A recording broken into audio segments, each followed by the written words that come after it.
Good afternoon, and welcome to my talk on refactoring a massive view controller in Swift. Let's make view controllers great again. So my name is Jeremiah Gage, and I've been doing iOS development for just over 6 years. The last 2 years I've been here in Denver working for Possible Mobile. We're an agency, we do iOS and Android, and little shameless plug, we are hiring for all positions, including developers, QA, design, and project management. So if you're interested, then just feel free to contact me after the presentation. Well, we've probably all been there. You open up your view controller, and you scroll, and you scroll, and you scroll, and you go, how the fuck did this thing get so big? 5,000 lines?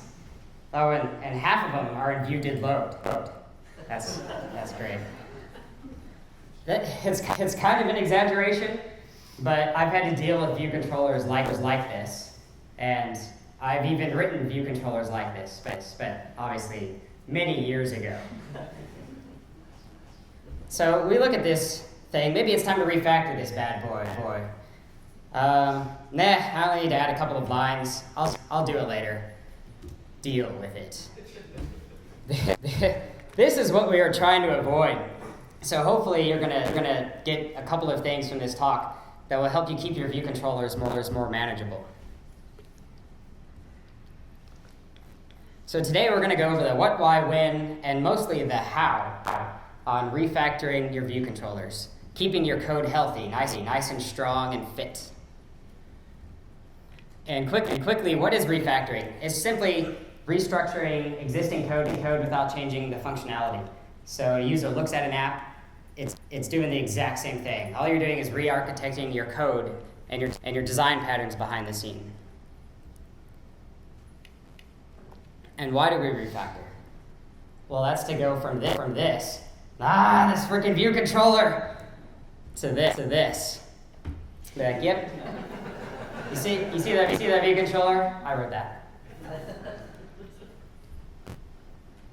And really, the primary goal is to reduce code complexity, to make the code easier to read, easier to maintain, easier to extend, and this will reduce our risk. There'll be fewer bugs, easier to find bugs, and easier to write unit tests as well. And this will reduce our stress. We'll be more confident in our code. We'll know that we'll be able to go in and fix bugs, and that we'll be able to extend it easier. And this will ultimately save us time. So the longer that you let code go without doing some refactoring, this adds to the complexity, which we call tech debt. And that debt accrues interest over time. And really, if you have a low complexity for your code base, then that just allows development to flow easier, saving you time. And when should you refactor? Well, the first step is admitting you have a problem. And in our industry, we call these code smells. So you want to recognize when something needs to be refactored. This could be anything from duplicated code to long methods. Obviously, 5,000 lines in a view controller smells really bad. And for me, I really enjoy programming. I want it to be fun for the most part. And if I'm in a view controller, I want to be able to go around and have fun with it. If my brain is telling me, man, this code just sucks, then that could be a code smell. And you want to refactor as soon as possible to relieve that tech debt as soon as possible. And it might not always be practical to do this. You could have all kinds of other constraints. You could be on a deadline. But if you notice a code smell, just document it. You can put in a to-do comment, or maybe create an issue, something where you can go back and be like, okay, let's fix this up. But the best method is continuously. And continuous refactoring, if you're already going into a view controller and touching the code, you're going to have to retest that piece of code anyway. So if you notice a code smell, you could just touch it up a bit. It doesn't have to be anything crazy where you're re-architecting. It could be a simple name change. Maybe you make a new method. But if you're continuously doing this, you're making the code better for the next person. And the next person could be you. Probably will be. And for me, I just consider this a part of my normal development process. I don't make a huge distinction between refactoring and normal development. Essentially, it's already included in my estimates. I don't have to go and be like, oh yeah, we're gonna have to refactor some of this. No, I want to get the job done right. I don't want to just get it done as quickly as I can, because I know the value of continuously refactoring. It's going to save me time in the long run. And it's a skill developed through repetition. If you just need to make it a habit to go in, and if you see something that needs to be fixed, do something about it. Make a comment, or like we said before, make a ticket. And like all skills, it's developed through repetition. Avoid the temptation to just add another line to view did load. And large refactoring, this, YOLO, right? This is inevitable. So sometimes you've inherited a mess, or your habits got away from you, and you're gonna have to do some larger refactoring. But this can be risky. So the more code that you change in your code base, then the more risk you're going to introduce. You could cause a lot of regressions. So when you're doing this, just make sure that you do testing. You do a lot of tests. And you definitely don't want to be doing a large refactoring right before a release. All right, let's get to the how. So there's a lot of ways to refactor and redo code, but we're going to go over a number of principles and examples, ones in particular that I like. And these are just kind of the way I like to do it. Freaking Xcode. Stop it. Trying to bring us down. We can definitely refactor Swift. So hopefully you're using at least some of these principles and techniques already. And we're going to start with the basics. We're going to go back to the basics here because frankly, your view controller probably needs some of this. I like this quote: programs must be written for people to read and only incidentally for machines to execute. And I consider this the primary goal of refactoring. And we don't even necessarily need to reduce the number of lines of code. We just need to make the code better for us and for humans to get around with. The first thing I like to do is just organize the code. And this one's really easy to do. You're not even changing your architecture, really. You're just copying and pasting. Looks something like this, where you're moving around your code. And for each of these, I have kind of some bad analogies with going on a diet. So for instance, if you're going on a diet, then you could organize your eating habits. So you need to distinguish between what is healthy and what isn't healthy.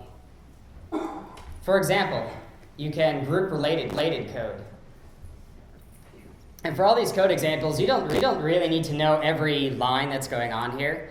I'm going to point out everything that you're going to need to know. So this is what your code could look like before refactor.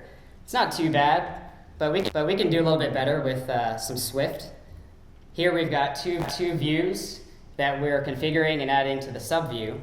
And one thing I like to do in Swift is to just move some of that configuration to right where we declare that property. This is consolidating the code. It's putting related code next to each other. And another benefit to using this method is that we don't have to use optionals. So now we don't have to unwrap our properties. And one thing to point out using this method, so we're using a closure in the declaration, is that in that closure you can't access the view controller and you can't access other properties. You also want to group related methods. So here we've got a view controller with methods, and properties just kind of all over the place. It's ugly, right? I mean, we wrote this. But we can go in and organize this. So I've moved the properties to the top, and I've created a section with the / mark comments for setup and teardown. This is our view cycle and some other setup methods. And then created another section for actions. And I encourage you to use the / mark to separate sections of your methods. So you could have other sections for private methods, public methods. Each protocol implementation could have its own section. And another way of separating out your methods is to use an extension. I'm not sure if there's really a whole lot of value of separating it into an extension, but you could actually take this and move it to another file completely. But if you do that, if you make an extension or move it to another file, then you need to be aware of access control. And in Swift, they've changed, in the latest beta, they've changed private, now is file private. So if you want an extension that's outside of your class definition, then you'll have to declare anything that extension uses as file private. And then a really basic one here. Hopefully you've all heard of this. Don't repeat yourself. And even if it's familiar, even if you're doing this, it's still a good reminder to get in the habit of checking this. If you see some repeated code, it might be a code smell. For example, if you're going on a diet, then just eat one sandwich. You don't need to eat the second and the third sandwich. You don't need to do all of that. Really, really basic. Like use a loop, doing the similar thing over and over again. Bam. Put it into loop. And one comment on Swift, they're removing the traditional C style loop. So if you're doing for var I equals 1, I less than 10, I plus plus, then the plus plus and minus operators are actually just going away. You can also extract to a method. So this is what your code could look like before. We've got 3 views that we're configuring in a very similar fashion. We could just take this code and put it into a method. Now we've removed that duplicated code, and we've created a reusable method. And the lines to actually create those views now are it's way more simple. One thing to point out here with Swift is that in your method definition, you can now use default values. And this could save you a lot of duplicated code. Here we've got border color is equal to black, and border width is equal to 1. So when I'm creating the red view 2, I'm just omitting those all together, and able to use black and 1. Another example is to extract to an object. This is taking it a step further than extracting to a method. Here we've got 2 views that we're just configuring them, we're adding to the subview, doing some constraints. But all of this code can be taken out into our own object that I call colored label. This is in a separate file, and I've omitted the implementation for anything I pulled into a separate file because from the view controller's perspective, it doesn't care about the implementation. It doesn't need to know about that. You can let that view be a view, or in this case, a label. Greatly simplifies the code. So we went from this to that. You can also use extensions. If you're doing similar color code in a lot of your view controllers, here we've got some iteration of subviews that we're configuring. We can just pull that out into an extension, potentially in a separate file, and now that color views method is available in all of our view controllers.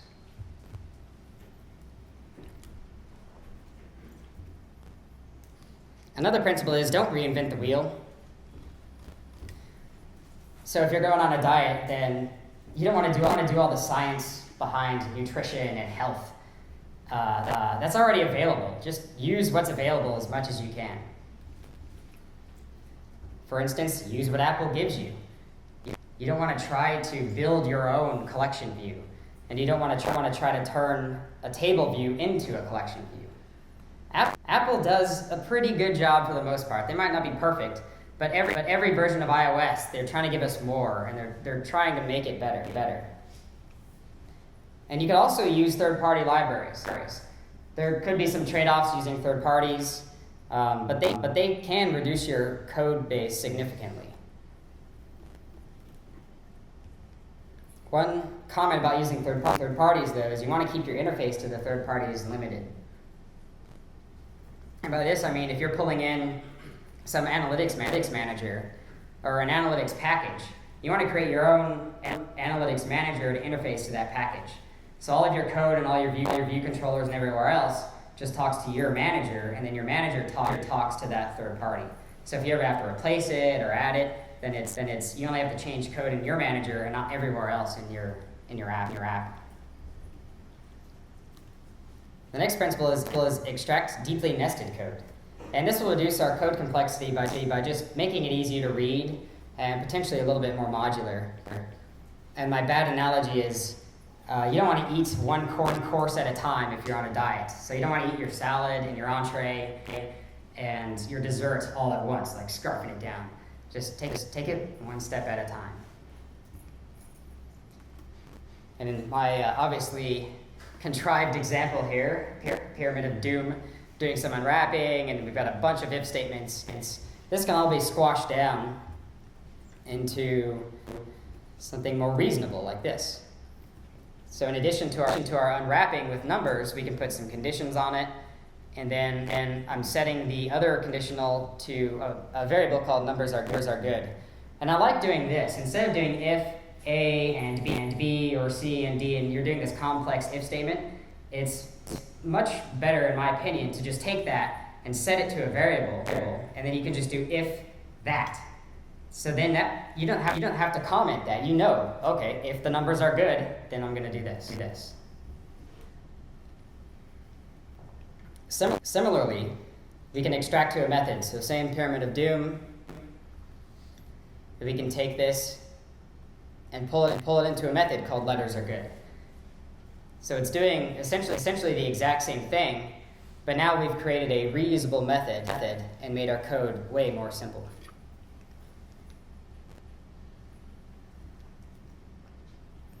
And one thing in Swift I really like to do is use a guard statement. So before we refactor, our code could look something like this, where we've got some unwrapping with view label button, and we're using this pattern of dropping out, which is a great pattern. If you make this condition, then you drop out. If you meet it, then you drop out. So these are all returning false. And then we've got something that does return true. But this can all be more easily done with a guard statement. I'm taking all of this to something like this. And the guard, so it unwraps those three, and we can squash all of those conditions into our guard statement. If the guard doesn't pass, then it'll return false. So it'll do that drop out. But if the guard does pass, then we can do whatever else we want.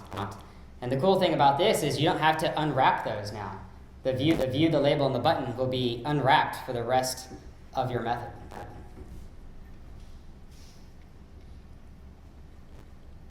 And you also want to use one file per class.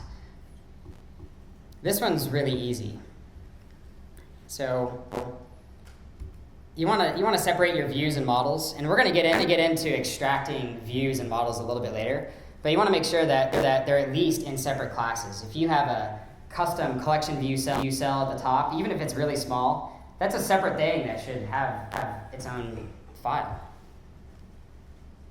And you can also separate related structs, enums, protocols, and extensions if necessary. Sometimes I'll keep these if they're really tightly coupled to my view controller. I'll still keep these in. But if they're getting longer, like if I'm putting in extensions in my protocol and adding default implementations, then I'll just pull it into a separate file. And again, be aware of access control. The private has changed to be within the lexical scope, they call it, so within the braces. And what used to be private is now called file private. And this, in my opinion, is the most important out of all of them, splitting up responsibilities. This will reduce complexity by making your view controllers smaller. Really, each method and class should be responsible for one, quote-unquote thing. For example, if you're out with some friends, then don't eat the entire appetizer by yourself. Just, you can eat your portion. Let your friends eat the other pieces. Share. And the first example here is to extract our views. This is huge for view controllers.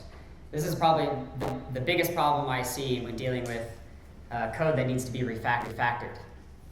So here we've got a ton of view code. We're creating a label and a button, configuring it, adding it, doing some constraints. But really, all of this can be extracted into its own class, into a custom subclass of UI view called extract views view. Great name. So it's in a separate file. And again, the view controller doesn't need to know the implementation. The view controller will need to interface with it. It's going to need to pass in some data. It might need to get something back out. But it greatly reduces our code. I mean, we went from all of this to that. And here, we're putting it in the load view method. So we're actually assigning the view of the view controller to that custom subview. I really encourage you to try to do this with nearly all of your view controllers. And you can also pretty easily do this with Interface Builder. So while we're going to talk a little bit about extracted objects. I wanted to show you just a very generic way to deal with extracted objects. So here we've got a class called extracted. And really, there's two things. You need to get data into your other object, and you need to be able to communicate back out. So getting things in could be a public property, or you could do it on initialization, and you could use a public method to get your data in. And to get it out, in my opinion, the best method is to use a delegate protocol.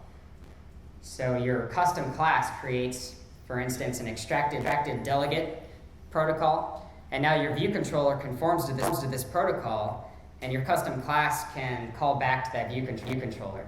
Your extracted class, like your extracted view, it should not know anything about your view controller, so that there's no dependency on your view controller. And similarly with views, you can extract your models. Generally, I found people are better with this. But for example, here I've got a dictionary, and I'm setting some strings in this dictionary. We can just pull all of this out into a custom struct called meal. And not only is it pulling out that code, it's turning that dictionary into what should be a struct. It's making it more explicit.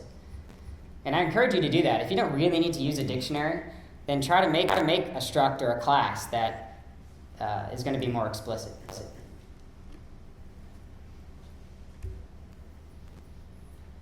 And here, I know it's probably hard to read, but trust me, you don't need to know what's going on here. This example is to extract protocol implementations. So everything that's going on here is just a basic example of a collection view implementation, where we've got a cell reuse identifier, and we're setting the data source, registering a cell, and doing all of the collection view data source stuff. And really, all of this can be pulled out into its own class. So the view controller still needs the collection view. And now we've got a custom data source called cars data source. And now we can initialize that data source and just pass it in the collection view. And it takes care of all that registering and all of the other view collection, the UI view collection stuff.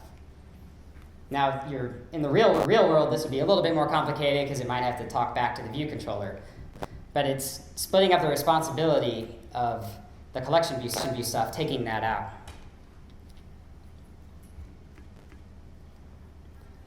And if your view controller is building up services, like analytics or networks or account management stuff, it doesn't need to be doing that either.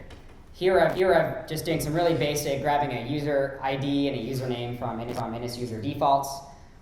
But this code can be taken out and put into an account manager, for instance.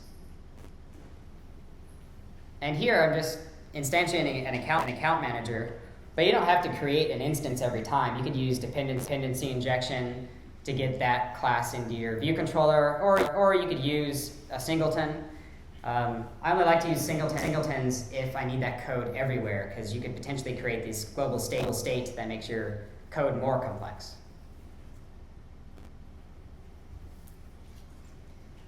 And you also want to try to use composition over inheritance. And this reduces complexity by instead of having this long inheritance chain, like you've got a base view controller, and you've got another view controller subclassing that, and another thing subclassing that and that, you can split, in some instances, you can split some of that apart and not inherit all this junk. So you could have a bunch of stuff in your base view controller class that you don't necessarily need in your final view controller class. The bad analogy here is just say no to junk food. If you're on a diet, you don't need all that junk. And here the example is using protocol-oriented programming, which is still pretty new to me, but I liked the concept in theory. And there's a great WWDC video from 2015 on this that I highly encourage you to watch. It's pretty cool stuff. So here we have a logging view controller and a decorate views controller, and this is doing that subclassing chain to get to our main view controller. But we can change this, and we're going to take this code and move it into protocols instead. So now we're using a loggable protocol with an extension that has a default implementation, so it's the same code. And similarly, in the subviews decoratable, we're also using a protocol extension with a default implementation. And now you can see at the bottom, main view controller directly inherits from UI view controller. And since it conforms to loggable and the subviews decoratable, it has access to those extensions. And one really cool thing with Swift, not only can you extend a protocol, but you can restrict the extension of a protocol to a view controller.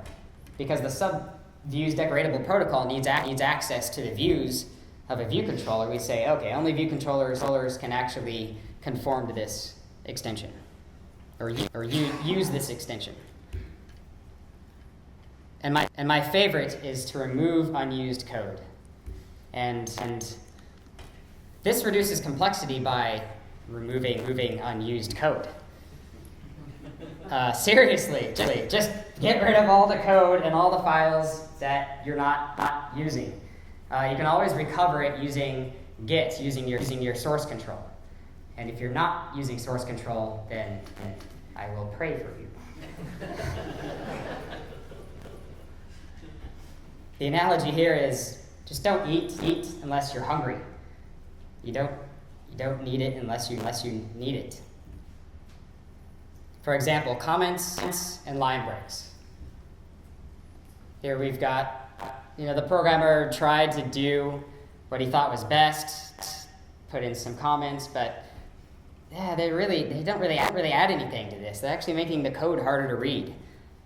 Sometimes comments are a lot like duplicated code. They don't really need to be there. I try to strive for writing code that's almost self-commenting, where you don't need comments. You just can read the code. So we could take this, remove all of these comments and some line breaks, and go to something way more concise. Now I can say, oh, we're doing a loop, doing something with a label. Great. And if you find yourself writing a long comment, that could be a code smell. Maybe instead of writing that long comment, you can go in and be like, oh, okay, actually, I'll just refactor this instead. Also code that's never executed. So here, we're doing stuff with button 1, and if you notice, it's actually all commented out. It's not doing anything with button 1. So let's get rid of it. If we don't need it, bam. Even that view, view did appear? Even the view did appear goes away because now it's not doing anything without that button 1. Way more simple. Also generated code. Xcode likes to think it knows what's best, but if you're not using any of this generated boilerplate code from Xcode, then just get rid of it.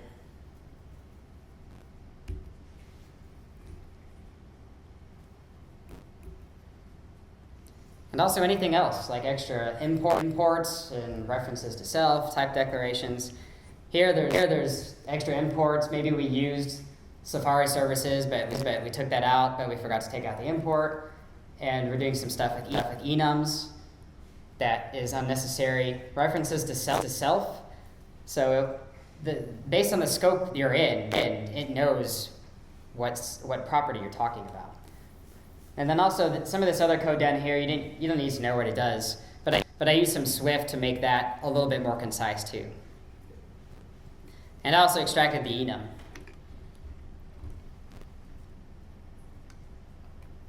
And all of these slides, I'll have a link to download all these slides after the presentation. Actually, I even made a playground available with all the code too. All right, so now after we've learned all of these methods, you really need to know how to navigate Xcode. This is important. So there's a few shortcuts that I like to use, and if you're not using these, you really should be, because they're great. One of them is open quickly. It's Command-Shift-O. So if you do this, you can start typing in anything, and it will do a fuzzy search. So you don't even have to type the letters in consecutively. And this will let you find anything, classes, files, properties, methods. But one note about using all of these shortcuts is that your project has to be fully indexed. And if you're changing branches and doing like pod update, then it kind of clears out that indexing, and it doesn't always work, but when it does, it's nice. Also the document items. So this is Control-6. So when you're within a view controller, you can do Control-6, bring up that menu, and you can easily navigate to all of your properties and methods within that file. And you can see here where it says the bold like UI collection view data source. That's what that / mark does. It's like the same hashtag pragma mark in Objective-C. And also the related items menu. So this is Control-1, and you can go down and see all kinds of related files, and particularly if you're in a method, you can see what calls that method. And going one step further, you can do a contextual menu on a method and say find call hierarchy, and this will do the same thing, but then it goes even further, where in your Finder panel, you can see not only what calls that, but what calls that, and what calls that, and what calls that, and you can just expand it in a tree. This is really great for debugging and for troubleshooting, because you can see every path that's going to that. And also the automated refactoring. If you go and click on a method or a name, you can go to the refactor menu, and then Xcode actually doesn't support this, unfortunately. Not for Swift. Even in the latest beta in Xcode 8, I have no idea why. Maybe someday. Somebody suggested I use app code. I'm like, okay. So I downloaded app code. It's kind of an alternative to Xcode. I downloaded it. Maybe it's for you. I don't know. Xcode still seems better.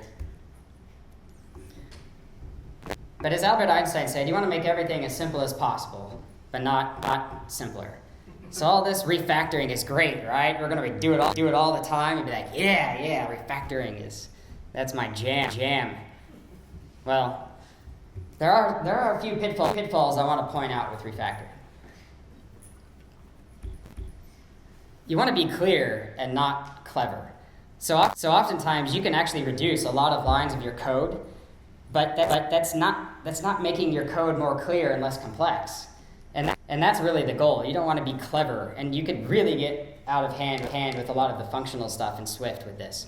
So make sure that if you think you're reducing your complexity, make sure that the goal is you're keeping it clear.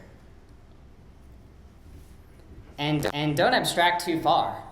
So this is, don't create too many different objects, because it's gonna be harder to think about. It's gonna be harder to keep that architecture in your head, and you're gonna have to be going and switching between too many different files. For example, I came across a custom view one time called auto layout view. I'm like, what is auto layout view? Okay, I go into the implementation, and it just did one thing. It turned the translates auto resize mask into view constraints off, so you could use the view in auto layout. And I'm like, really? Now all of our views are going to have to subclass this thing? No. Our views are already supposed to be separated in another file. So I don't have a problem just putting that line next to all of my different views. That's what it's there for. And now I've made my code much easier to understand by not abstracting too far. And also, you want to account for performance. So as you're refactoring, you might actually introduce speed issues or memory issues. But I like to refactor first, and then I'll test. I'll go to my profiling tools to see where I need to optimize my code. Or I'll just throw it to QA and see what they tell me. You're not gonna like how that ends for me. And you also need to manage your time versus benefit. The refactoring is great, but you don't want to go overboard with it. You could really get out of hand. Once you get in the habit of this, be like, yeah. Like, I just learned about MVVM. We're going to do that everywhere. Or somebody comes in, we're going to use Viper on everything. Well, if you've been refactoring, you probably have a pretty good code base. You don't need to go in and spend all this time, because you're probably not going to get a whole lot of benefit out of it. So keep a balance there. And to recap, you can do it. Remember, the goal is to reduce code complexity. This will reduce risk, reduce stress, and save you time. And the best way is to refactor continuously. Develop the habit to notice when you should refactor, and then do something about it. And also keep improving. Learn from everywhere. Talk to people, read books, watch videos, attend conferences. I'm giving a talk on this. If you think I've missed anything, or you want to talk to me after this, feel free. I'm totally open, like, to questions or comments or anything. And ultimately, you want to do what works for you and your project. Everyone is different. They have different backgrounds, experiences, tastes, and every project is also completely different.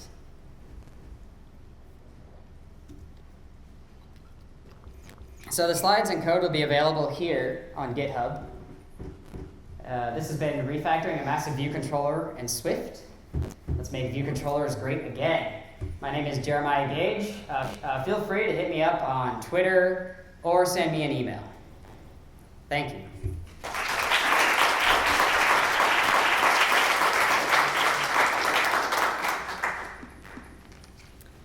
Do we have time? Where's the time guy? You still got like 8 minutes. Oh, awesome. You want to take a question?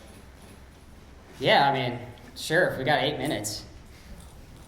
Yeah. Most important question, where do you get your animation? How do you produce your animation? You mean the Bitmoji? Yeah.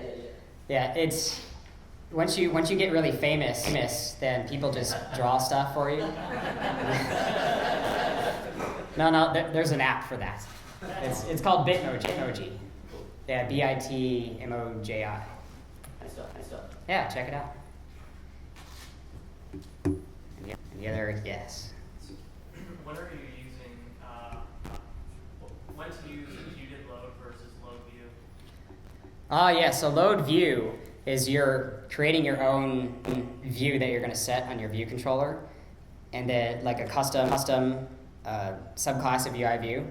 And then viewDidLoad is it's after that process. So after the view has already loaded. It's doing, I don't know exactly what's going on behind the scenes, but you don't really want to be putting in anything in load view except for creating your custom view. Everything else should really go in view did load after the view is loaded. Someone might be able to expand on exactly the details of that. But does that answer your question? Are you using load view a lot instead of view did load? Originally, I was using view did load, and then I read an article that I didn't quite understand. I switched to load view, and now I switched back to view did load. So I just Huh. yeah. Interesting. There doesn't seem to be a difference either way. The difference would show up if you have a view that may not load right away. So view did load obviously happens only after the view is loaded. But if you're loading a huge view, load view, that will happen immediately. So it probably doesn't matter, but if it does, you'll notice. All right. Anything else? I don't know. No? Yes. Kirk? Since you called me out, if you're changing like large swaths of your code, you always run the risk of introducing a fair amount of entropy and like breaking parts of the app you aren't expecting. You give that to QA and you do it enough times, you're going to throttle you. So, like, how do you work more on a process standpoint to make sure that that doesn't happen? Unit tests. Well, a lot of that is just through code reviews. So I'm not going to just directly send this massive refactor to QA. It's going to get reviewed by another developer first. And yeah, you can do some automated stuff like unit testing. Generally, I think after you've done it a couple times, and you're going to get some feedback like, hey, don't do this.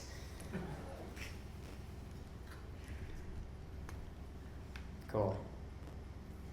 All right, I think you guys are itching to get out of here. So, thank you again.